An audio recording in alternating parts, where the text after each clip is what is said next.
શાંતિ.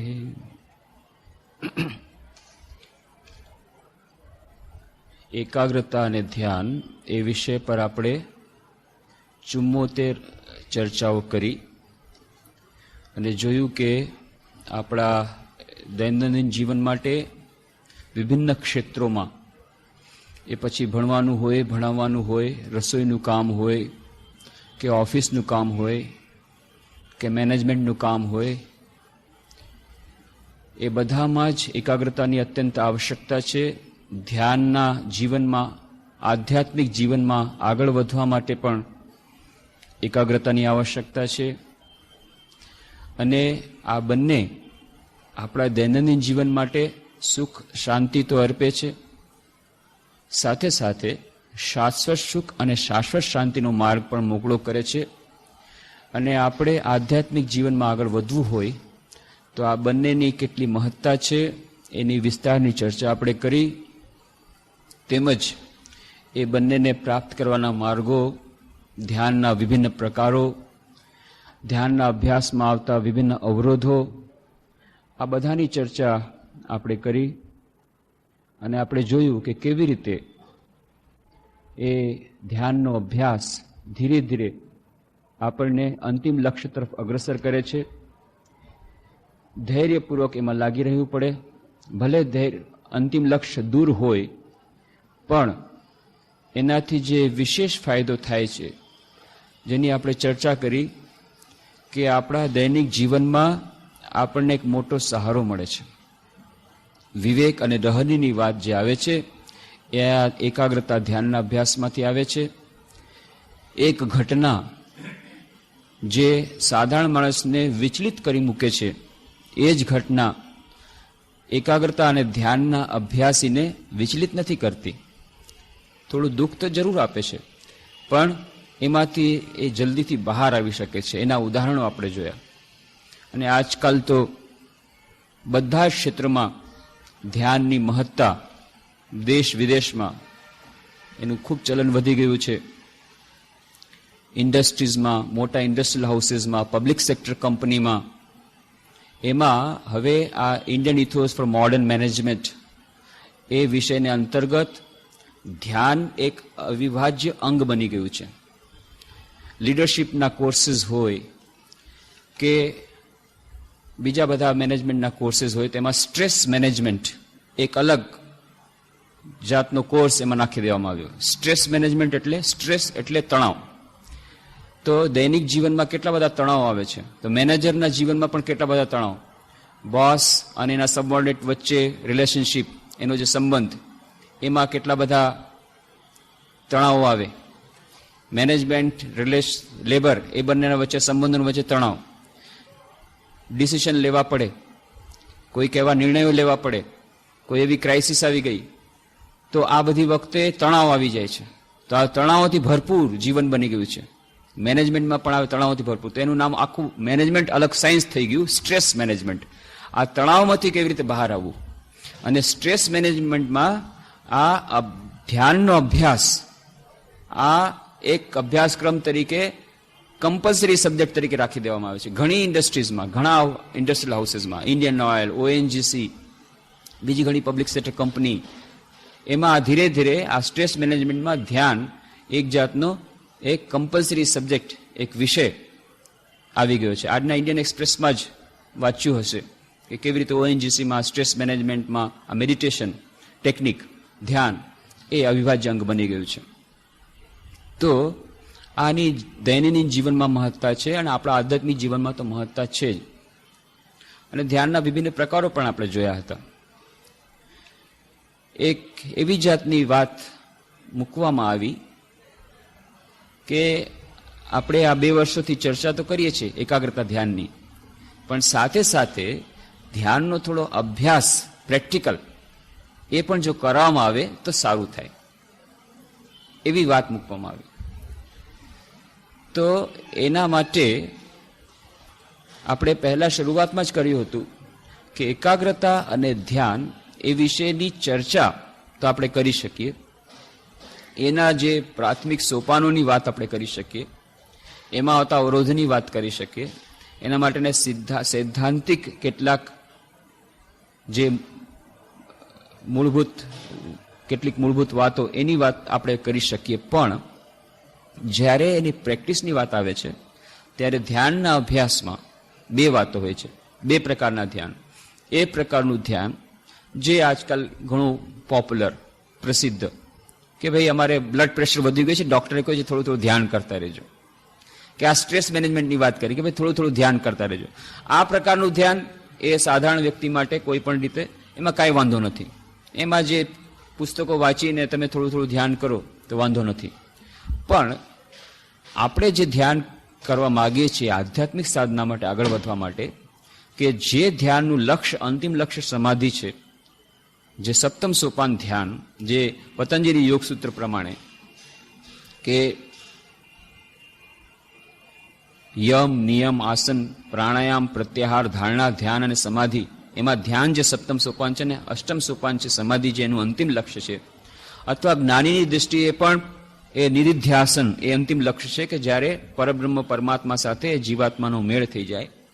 અથવા તો ભક્તની દૃષ્ટિએ જ્યારે એને ઈશ્વર સાક્ષાત્કાર થાય અને ભક્ત અને ઈશ્વર એક મળી જાય ધ્યાનની ચરમ અવસ્થામાં, તો એ જે ધ્યાનનું લક્ષ્ય છે, આધ્યાત્મિક સાધના તરીકે જે ધ્યાનનું લક્ષ્ય છે, ધ્યાનમાં જો આપણે ઊંડા ઉતરવા માંગતા હોઈએ તો એના માટે આપણે જો એનો અભ્યાસ કરવા માંગતા હોઈએ તો એક વ્યક્તિગત ગુરુની આવશ્યકતા હોય છે. વિશેષ કરીને રામકૃષ્ણ મઠ મિશનમાં મારે એવી પરિપાટી છે કે ધ્યાનના અભ્યાસમાં અથવા આધ્યાત્મિક સાધનામાં આગળ વધવા માટે એક ગુરુની આવશ્યકતા હોય છે. અને વ્યક્તિગત રીતે એક ગુરુને સ્વીકાર કરીને જે પ્રમાણે એ ગુરુ કહે એવી રીતે સાધના કરવી જોઈએ અને એમાં થોડો પણ મિનમેખ ન કરવો જોઈએ. કેમ? કારણ કે ગુરુ સમજે છે શિષ્યની કઈ આવશ્યકતા છે. અને એનું ઉદાહરણ આપવામાં આવે છે કે એક માણસ છાપામાં વાંચે કે આવા રોગના માટે આવું નિદાન હોય છે, આવા રોગ માટે આ દવા હોવી જોઈએ, અને પોતે પોતાના રોગને એમ માની લે કે મને આ રોગ થયો છે અને મેડિકલ સ્ટોરમાંથી દવા લઈ આવે અને ખાઈ જાય અને પછી હોસ્પિટલમાં એને ખસેડવો પડે. એના જેવી આ વાત છે. મેડિકલ સાયન્સ તો પછી MBBS ડોક્ટર બનતા જ શું કરવા હશે? આટલા વર્ષો સુધી શું કરવા અભ્યાસ કરતા હશે? જો તમને અડધી કલાકમાં એ જ્ઞાન મળી જતું હોય તો પછી આટલા બધા લોકો આટલી બધી એ શરીર રચનાની ચર્ચાઓને બધું શું કરવા કરે છે? તો આ એક સાયન્સ છે, એમ સ્પિરિચ્યુઅલિટી પણ સાયન્સ છે. પણ આશ્ચર્યની વાત છે કે આપણે દરેકે દરેક ક્ષેત્રમાં ગુરુની આવશ્યકતા સમજીએ છીએ. સ્વામી વિવેકાનંદે રાજયોગના ગ્રંથમાં ખૂબ જ સાફ લખી નાખ્યું પ્રારંભિક સોપાનમાં જ, એ કોઈ પણ ગુરુના વ્યક્તિગત માર્ગદર્શન વગર, વિશેષ કરીને રાજયોગની સાધના, જ્ઞાનયોગ, ભક્તિયોગ, કર્મયોગ તો થોડું પણ ઠીક છે, પણ રાજયોગની સાધના કરવું એ અત્યંત ભયાવહ પણ નીવડી શકે એમ છે. એટલા માટે વ્યક્તિગત ગુરુના માર્ગદર્શન વગર આ રાજયોગની સાધના ન કરવી. પણ કેટલાક લોકો એને સ્વીકારતા નથી. અરે એમાં શું થઈ ગયું? અને ચેતવણીને સ્વીકારતા નથી. એના ઘણા બુરા પરિણામો જોવા મળ્યા છે. 3 દિવસ પહેલા જ એક યુવક આવ્યો ભાવનગરથી અને કે મારે વિશેષ એક સમસ્યા છે. તો ગોળ કઈ ખબર ન પડે ને શું સમસ્યા છે. માંડ જે ખબર પડી કે ગભરામણ ખૂબ થાય છે. ક્યારથી થાય છે? 4 મહિનાથી. જો 4 મહિના પહેલા કે એવી કોઈ ઘટના ઘટી હતી? હા, એક આશ્રમ છે કોઈ એક પર્ટિક્યુલર શહેરમાં. એ શહેરમાં એ આશ્રમ છે, ત્યાં મૌન સાધના કરી શકો એવી જાતની ત્યાં બડી સગવડ છે. એટલે મૌનમાં ગયો હતો 15 દિવસ માટે. મૌનમાં જઈ અને મારા અચેતન મનને ઓળખવાનો પ્રયત્ન કરતો હતો. અને પછી હવે શું થાય છે કે જ્યારે મારા મનને કોઈ પણ જગ્યાએ હું કોન્સન્ટ્રેટ કરવા ધારું છું, એકાગ્ર કરવા જાઉં છું, તો પોતાની મેળે કેટલાક હઠયોગના આસન થઈ જાય છે અને પછી ગભરામણ થાય છે. મારું ભણવાનું કંઈ થતું નથી. એન્જિનિયરિંગના 2nd યરમાં છે. બધા કહે છે, ઘરવાળા કહે છે તું ભણવાનું કર, પણ ભણવાનું કરવું કેવી રીતે? જ્યાં થોડુંક એકાગ્ર કર્યું કે તરત જ પોતાની મેળે આસનો થવા માંડી જાય હઠયોગના. વિચિત્ર પ્રકારની આ પ્રોબ્લેમ, સમસ્યા. તો તો કેમ એમ થઈ ગયું? પૂછતા પૂછતા પૂછતા ખબર પડી કે ભાઈ ત્યાં એ સામૂહિક ધ્યાન જે કરાવતા હતા, સામૂહિક સાધના કરાવતા હતા. આ તો કહે કે મારે સાધના વગેરેથી કંઈ મસ્બત નથી, હું તો મારું પોતાનું જે મેં ચોપડીમાં વાંચેલું છે એ પ્રમાણે હું સાધના કરવા માંગુ છું. હું તો બસ અચેતન મનને ઓળખવાનું, અચેતન મન ચેતન મન શું છે એનું એનાલિસિસ કરવાનું, મારે એમાં જ રસ છે, તમારા આમાં રસ નથી. પણ એ મનને અચેતન મનમાં લઈ જવાનો પ્રયત્ન કરતો હતો. અને અચેતન મન તો શું કરે? એ તો ચેતન મન વગર જ કામ કરે. અચેતન મન કોને કહેવાય? અચેતન મન અને ચેતન મન આ બે હિસ્સા છે, conscious mind, unconscious mind. Conscious mind આપણા કંટ્રોલમાં હોય છે, આપણે જાણીએ છીએ આપણા મગજમાં શું થાય છે. આની પાછળ જે અનકોન્શિયસ માઇન્ડ છે, જે નવ ભાગ, એક જ ભાગ 1/10 એ તો આપણું કોન્શિયસ માઇન્ડ, બાકી તો મોટું ભાગ અનકોન્શિયસ માઇન્ડ. એમાં હજારો જન્મ સંસ્કાર સમાયેલા છે. અને એ અનકોન્શિયસ માઇન્ડ જ્યારે વર્ક કરતું હોય, અચેતન મન જ્યારે કાર્ય કરતું હોય, ત્યારે તમારો એના ઉપર કંઈ કંટ્રોલ ન હોય. અને એવી સ્થિતિમાં એણે આ બધા જે ઇન્સ્ટ્રક્શન બાકી બધા આપી રહ્યા છે હઠયોગના, એ બધા આસન ઇન્સ્ટ્રક્શન અચેતન મને લઈ લીધા છે, આને ખબર નથી. અને આવી રીતે ચાલી રહી છે. પોતાની મેળે જ્યારે પોતાના અચેતન મન સાથે રમવા જાય, રમત કરવા જઈએ, અને સાથે સાથે આવી રીતે પોતાને કે મારે ગુરુ તો કોઈ કરવા જ નથી, એવા ગુરુ વગર વાદમાં તો માનતો જ નથી, હું તો બસ મારા પોતાની રીતે આગળ વધવા માંગુ છું, પુસ્તકો મેં ઘણા વાંચ્યા છે અને મને ખબર છે બધી શું નહીં થાય. કે ઠીક છે, તો તમારું સોલ્યુશન પણ તમે જ ગોતી લ્યો. હા, ગોતી લઈશ, જોઉં છું શું થાય છે શું નહીં, પણ હમણાં તો ગભરામણ બહુ થાય છે, એનું કંઈ કરો. મેં કીધું ગભરામણ તો તમે જ ઉત્પન્ન કરી છે. પોતાના અચેતન મન સાથે તમે રમત રમવા જાઓ અને પછી ગભરામણ થાય. એવી જ રીતે એક બીજા કોઈ ભાઈ મળ્યા, એમણે ઘણી બધી શિબિરો કરી છે એ વિપશ્યનાની. હવે રિએક્શન આવે છે તો પછી એને ફેસ કરવામાં મુશ્કેલ પડે છે. તો જ્યારે કારણ વિપશ્યનામાં તો સાફ એ લોકોને કહી દેવામાં આવે, કોઈ પણ જાતનો બાહ્ય આધાર નહીં લેવાનો, બાહ્ય આધાર નહીં, કોઈ મંત્રોનો નહીં, કોઈ પ્રતિમા નહીં, કોઈ જાતની ભક્તિ નહીં, કોઈ જાતની ભાવના નહીં. ફક્ત જેમ કહે છે પ્રકારે પ્રત્યેક જે વસ્તુ પર કહે છે પ્રકારે ધ્યાન કેન્દ્રિત કરવાનું હોય છે. તો એ વિપશ્યના થઈ ગઈ, ઘણા આગળ વધી ગયા, ખૂબ સિન્સિયરલી, ખૂબ નિષ્ઠાપૂર્વક એમણે આ બધી સાધના કરી. પણ હવે એવી સ્થિતિ છે, રિએક્શનને સંભાળી નથી શકતા. તો આ બધી વાતનો અર્થ એ છે કે જે સ્વામી વિવેકાનંદ કહે છે કે જ્યારે આધ્યાત્મિક સાધનામાં ઊંડા ઉતરવું હોય તો એના માટે વ્યક્તિગત ગુરુની આવશ્યકતા હોય છે. પણ આપણે શું કહીએ છીએ? ગુરુ એ બધું મને બરાબર લાગતું નથી. ગુરુ વળી શું કરવા બનાવવા જોઈએ? આટલા બધા પુસ્તકો આવ્યા છે, જ્ઞાનયુગ ઉપર પણ પુસ્તક છે, રાજયોગ ઉપર પણ પુસ્તક છે, ભક્તિયોગ ઉપર પણ પુસ્તક છે, કુંડલીની શક્તિનું જાગરણ કેવી રીતે કરવું, ઇન્સ્ટન્ટ સમાધિ કેવી રીતે મેળવવી, કેટલા બધા પુસ્તકો આજ બહાર પડ્યા છે. અને એ પુસ્તકો હોવા છતાં આપણે વળી કોઈક વ્યક્તિના ગુલામ શું કરવા બનવું? તો આ ગુરુ વિશેની કેટલી બધી ભ્રામક ધારણાઓ છે. ગુરુ બનાવવું એટલે આપણે ગુલામ બની જવું કોઈક એક વ્યક્તિના, હાડ માણસના પુતળાની પાછળ આપણે પોતાનું નતમસ્તક થઈ જવું અને જીવન માટેની આખા જીવન માટેની ગુલામી સ્વીકારી લેવી. આવી જાતના વિચિત્ર ખ્યાલો પ્રવર્તે છે. પણ કોઈ પણ સદગુરુ જો સદગુરુ હશે તો શિષ્યને એ ગુલામ બનાવવા નહીં માગે. એ તો પોતાનું સર્વસ્વ આપી દેવા માટે શિષ્ય બનાવે છે. અને જે કંઈ પણ પામવા માટે શિષ્ય બનાવે છે એ સદગુરુ જ નથી.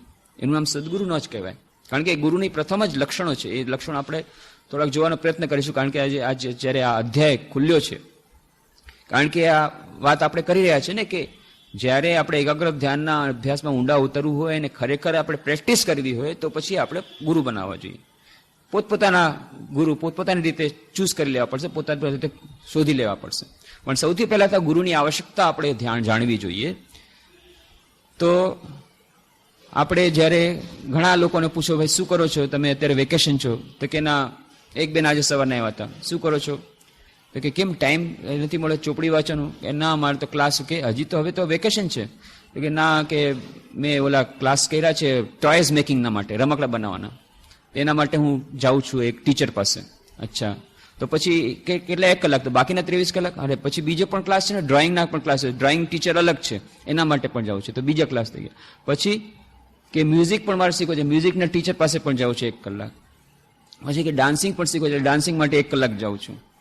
કેટલા બધા ડાન્સિંગ માટે ટીચર, ટોય મેકિંગ માટે ટીચર, ડિઝાઇન માટે ટીચર, સંગીત શીખવા માટે ટીચર, નૃત્ય કળા શીખવા માટે ટીચર, ઇંગ્લિશ ઇમ્પ્રુવમેન્ટ, ઇંગ્લિશ શીખવા માટે ટીચર, બધા માટે શિક્ષકની આવશ્યકતા, ગુરુની આવશ્યકતા છે. ફિઝિક્સ, કેમેસ્ટ્રી, મેથમેટિક્સ એના માટે તો ક્લાસ રાખવા જ પડે, ટ્યુશન રાખવા જ પડે. હા, એના માટે તો ગુરુની આવશ્યકતા છે. એ કેવી રીતે ભણે? એના વગર ન ચાલે. એના માટે ગુરુની આવશ્યકતા છે. સંગીત માટે ગુરુની આવશ્યકતા છે. ઇંગ્લિશ શીખવા માટે ગુરુની આવશ્યકતા છે. ફ્રેન્ચ શીખવા માટે ગુરુની આવશ્યકતા છે. ધ્યાન, આધ્યાત્મિકતા, અરે એમાં વળી ગુરુની આવશ્યકતા છે. તો કેટલા બધા પુસ્તકો બહાર પડ્યા છે. એના માટે ગુરુની કોઈ આવશ્યકતા આપણને લાગતી નથી. કેમ? એ તો બહુ સરળ છે. આધ્યાત્મિકતામાં વળી શું હતું? દાયટું હતું. જે આપણા દૈનંદિન જીવન, જે આ સાધારણ વસ્તુ છે એના માટે આપણને ગુરુની આવશ્યકતા સમજાય છે. પણ જે પથ એટલો કઠિન કીધો, જેના માટે ઉપનિષદમાં કહ્યું, શુરસ્ય ધારા નિશિતા દુરતયા દુર્ગમ પથસ્તત કવયો વદંતી, કે વિદ્વાનો એને કેવો પથ કહે છે? આધ્યાત્મિકતાનો માર્ગ, ધ્યાનનો માર્ગ, એ સાધનાનો માર્ગ કેવો છે? તલવારની ધાર જેવો તીક્ષ્ણ અને દુર્ગમ છે એના પર ચાલવું. એના જેટલું આ તીક્ષ્ણ એ સાધના પદ છે. તો આવા તીક્ષ્ણ ઉપર માર્ગ પર ચાલવાનું છે. એ ખૂબ જ સાવધાનીપૂર્વક અને ભયંકર એ પદ છે. એના માટે તમારે ગુરુની કોઈ આવશ્યકતા નહીં. કોઈ નવી જગ્યાએ જવું હોય તો પણ આપણે ગાઈડ લઈ લઈએ કે ભાઈ માર્ગદર્શક હશે તો જલ્દીથી આપણને દેખાડશે. એમાં ગાઈડની આવશ્યકતા છે. પણ સ્પિરિચ્યુઅલ પાથ, એના માટે કોઈ ગાઈડની આવશ્યકતા નથી, કોઈ ગુરુની આવશ્યકતા નથી. અરે એ તો ચોપડી વાંચવાથી થઈ જશે. એટલા માટે આ ગુરુની આવશ્યકતા ઉપર વારંવાર આપણા શાસ્ત્રો ભાર મૂકે છે કે ના, એ સાયન્સ તો સૌથી મોટો સાયન્સ છે. લાઓ ત્સુ નામના ચીનના દાર્શનિક થઈ ગયા ચીનમાં, એમના એક શિષ્ય બહુ સુંદર વાત કરી. એક ટોળકી હતી, એ ચોરોની ટોળકી હતી. અને એ ચોરોની ટોળકીમાં જોડવા માટે એક નવો સદસ્ય આવ્યો. તો જે ચોરોનો સરદાર હતો એને એ નવા ચોરે પૂછ્યું કે શું ચોરી કરવામાં એ તાવો હોય છે? તાવો એટલે એ જે મહાન પંથ, તાઓઇઝમ, એ ચીનમાં એક મોટો પદ છે. તો ચોરી કરવામાં પણ તાવો હોય છે શું? તો કે હા, તને ખબર નથી, ચોરી કરવામાં પણ તાવો હોય છે. કેવી રીતે? કે જો ચોરીનો માલ ક્યાં છે એનો પત્તો લગાવો, એની બુદ્ધિમત્તા, એવી બુદ્ધિમત્તા જોઈએ. પછી જ્યાં ચોરીનો માલ છે ત્યાં સૌથી પહેલા કોણ પહોંચે એના માટેનું સાહસ જોઈએ. અને પછી માલ ચોરાઈ ગયો અને પછી બધા નીકળી ગયા, સૌથી છેલ્લે જે નીકળે કેવી રીતે નીકળવું એના માટેની બહાદુરી જોઈએ. ફરી પાછું આ જે ચોરીનો માલ આવ્યો એને બરાબર સમાન રીતે એનું કેવી રીતે વિતરણ કરવું એના માટેની દક્ષતા જોઈએ. અને એકબીજાને કોઈ જાત પાર્શિયાલિટી નથી જાય એના માટેનો ન્યાયપ્રિયતા જોઈએ. આવા બધા સદગુણો હોય તો મહાન ચોર ગણાય, તો મહાન ચોર બનાય. એટલે ચોર બનાવવા માટે પણ, ચોર બનવા માટે પણ તાવોની આવશ્યકતા છે. એમાં પણ તાવો છે. તો એ ચોર બનાવવાના ઉપાયમાં પણ તાવો, ને એના માટે ચોરના ગુરુ હોય છે પાછા. રામકૃષ્ણ દેવના શિષ્ય હતા ગિરીશચંદ્ર ઘોષ, મહાન કવિ, મહાન નાટકકાર. તો પાછલા જીવન પછી એમણે નાટક તો છોડી દીધા, કવિતા ક્યારેક ક્યારેક લખતા. અને હોમિયોપેથી દવા, એ દવા લઈને બેસતા અને બધા ગરીબોને એ નિઃશુલ્ક દવા આપતા. આ એમના પાછલા જીવનનો પ્રસંગ. બેઠા હતા એકવાર, દવા બધાને આપી રહ્યા હતા. બાજુમાં હજી એક બીજો સદગ્રસ્ત માણસ, સદગ્રસ્ત જ આપણે કહીએ, એ શેરીનો હતો, એમ બાજુમાં જ રહેતો હતો. ત્યારે એક યુવક આવ્યો તો દવા લેવા માટે. દવા લેતા તો કીધું, કેમ તારું મોઢું પડી ગયું છે? કે શું કરું, અત્યારે આવું તો મારી સોનાની ઘડિયાળ ચોરાઈ ગઈ. હે, સોનાની ઘડિયાળ ચોરાઈ ગઈ? તો આ તો ગિરીશ ઘોષ સાથે વાત થાય છે. ત્યાં બાજુમાં જે બેઠા છે એ પૂછે છે, ક્યાં ચોરાઈ ગઈ? કે આવી જગ્યાએ ચોરાઈ ગઈ. કેવી હતી? આવી રીતે. ચિંતા નહીં કરતા, પાછી મળી જશે.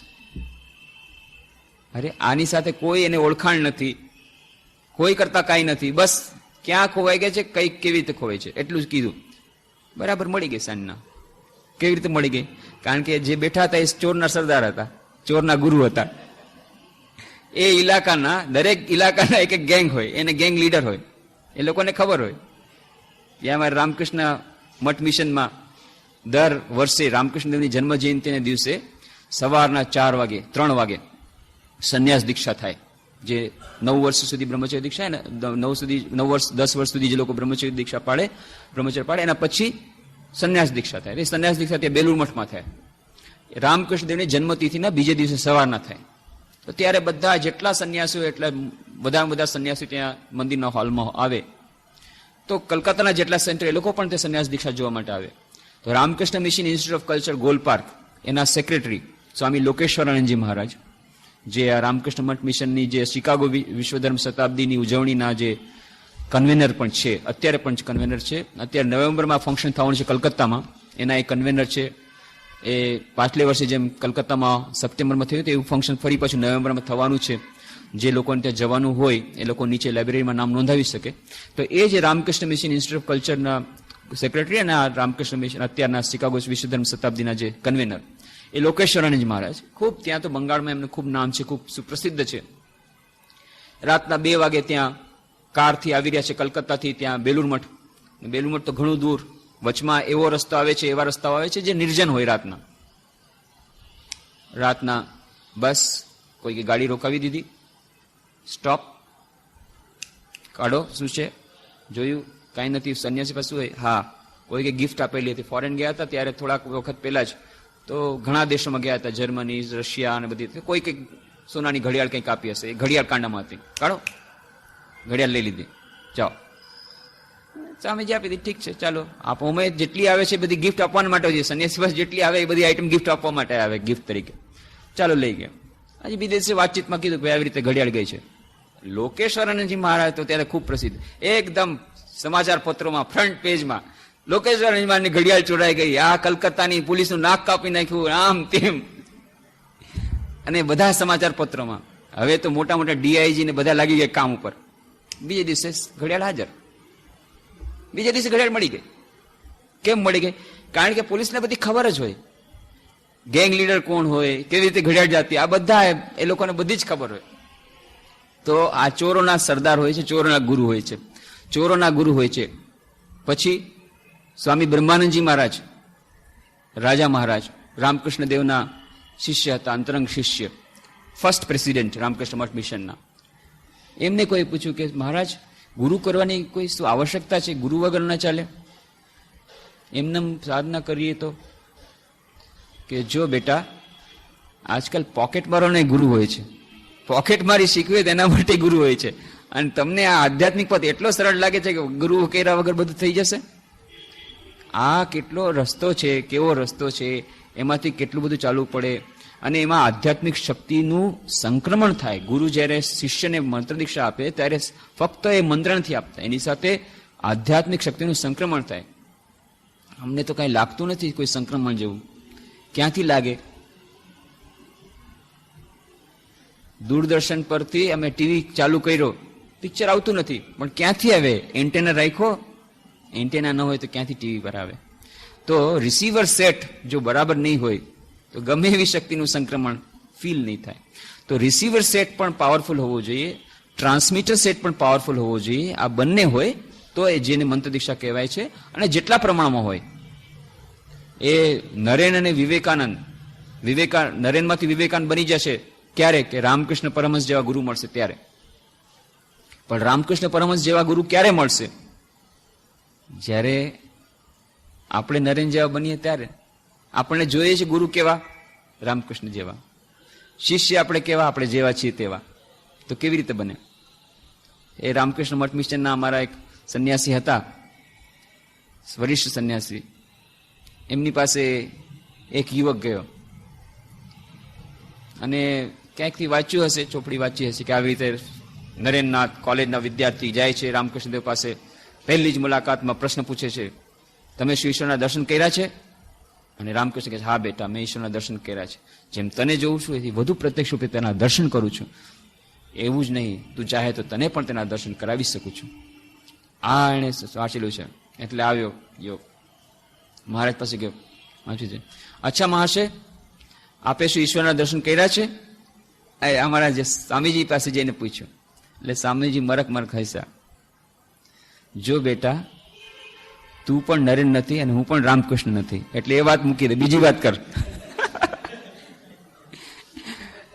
તો આપણે નરેન નથી બનવું, નરેન બનવાની આપણામાં ક્ષમતા નથી ત્યાં સુધી રામકૃષ્ણ નહીં મળે. જે દિવસે જે ક્ષણે નરેનની લાયકાત આવશે એ જ ક્ષણે રામકૃષ્ણ જેવા ગુરુ મળશે. પણ જો ત્યાં સુધી આપણે ન પહોંચી શકીએ, આપણે સદ શિષ્ય બનીએ તો સદગુરુ મળશે. આપણને આપણા પ્રમાણમાં મળશે, અને આપણા પ્રમાણમાં જેટલા મળશે એનાથી જ આપણે આગળ વધીએ. પોસ્ટ ગ્રેજ્યુએટ લેવલને શીખવાડવા માટે એક રિસર્ચ ડોક્ટરેટ માણસ જોઈએ, પણ 5મા ધોરણને શીખવાડવા માટે પોસ્ટ ગ્રેજ્યુએટની જરૂર નથી. 5મા ધોરણને શીખવાડવા માટે કોઈ ગ્રેજ્યુએટ હોય તો પણ ચાલે, BA BEd હોય તો ચાલે. એવી જ રીતે આપણે જે લેવલમાં છીએ એ લેવલ માટે કોઈ એવા રામકૃષ્ણ જેવા સદગુરુ મળશે એની શોધમાં આપણે રહેવાની જરૂર નથી. આપણને આપણા લેવલના મળશે, પણ હા, સદગુરુ હોવા જોઈએ, એની ચકાસણી જરૂર કરવી જોઈએ. અંધવિશ્વાસ ન હોવો જોઈએ, અંધશ્રદ્ધા ન હોવી જોઈએ. એ વાત પણ આપણે ધ્યાનમાં રાખવી જોઈએ. આજે મોટા ભાગના લોકો ગુરુ બનાવતા અચકાય છે. કેમ? એટલા માટે અચકાય છે કારણ કે છેતરામણી થાય છે, ધોખાબાજી થાય છે.